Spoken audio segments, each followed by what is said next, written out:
The no weld barrel stove. Let's do it. I'm gonna go break it down and go through it with you. Nothing's used on this project except an angle grinder and high speed drill. Yeah. Start with the flue pipe, 4 inch. This is project's completely repurposed parts. This is a motor shaft flange out of a dumpster. The whole stove's been painted in high temp stove black. My underfire control lever is the valve off a propane tank with a bolt and washer, and I've just drilled through here and I've stuck black threaded in black pipe. My door, even my hinges are old cabinet hinges.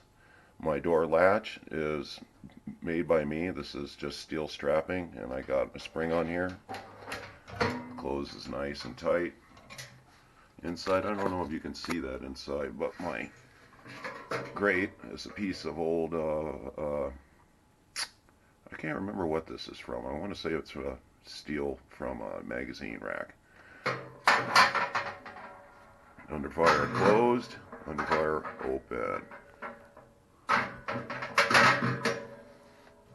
The door has been custom bent by me so it fits nice and snug. You want your door to be nice and tight. You get your door nice and tight, you'll never have to use any kind of rope seal or anything for smoke.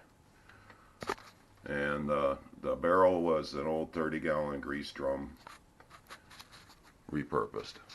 There you go. And if you want to see a horizontal barrel stove, see one of my previous video from about a year ago. Look on my channel, look it up and find it, how I did that. This is really neat the way this is done, however, because you got a nice flat surface where you could heat up a cup of coffee or whatever if you had this in a camp or deer blind ice shack. And there you have it. Hope you like it. Thanks for watching.